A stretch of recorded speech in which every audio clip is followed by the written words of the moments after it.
The reptilian stands between 7 and 8 feet tall and, as expected, has the look of a reptile. They too are erect standing bipeds. The head is slightly conical in shape and has 2 bony ridges riding from the brow across a back-sloping skull. There appears to be no bridge between the eyes. The nasal openings are at the end of a small flattened nose and are described as 2 small slits that slant upwards in a V formation. Small openings can be seen on the side of their heads, but no ears as such. The eyes contain vertically slit pupils with a flame or an orange-coloured surround. They have wide lipless mouths which contain various types of teeth, including fangs. Some have thin fleshy spines under their chin. Their skin is scaled, usually greenish-brown or light grey in colour, and hairless. The scales on their backs, thighs and upper arms are quite large, with hands, abdomen and face being covered with smaller scales, allowing more flexibility. Reptilians' bodies are lean and firm with powerful arms and legs, long arms and 3 fairly long fingers and an opposable thumb.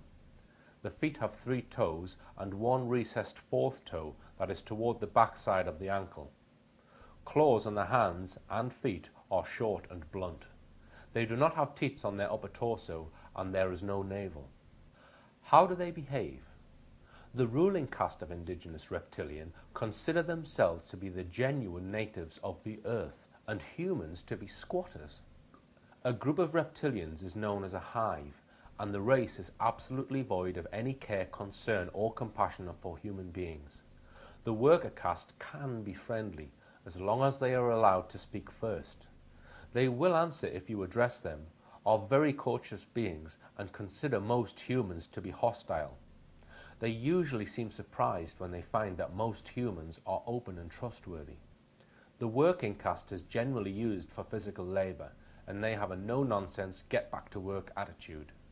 They have a different attitude to time than humans. It is not as important to them in the way that it is to us. What do they eat? Meat, insects, and a large variety of plants including vegetables and fruit. They prefer their meat raw and very fresh, but have learned to enjoy some cooked meats, like rare beefsteak. Unlike the Greys, they eat frequently, and usually carry or send for food during their breaks. The ruling caste is very secretive about their food, preferring to eat in private.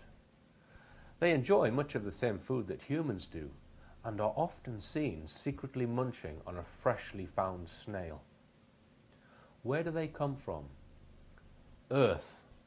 Yes, Earth. An ancient extraterrestrial race of reptilians inhabited the Earth many years before man. Would you invite one to meet your mother? You could possibly invite a worker caste home for tea, only if you had established some trust first with it.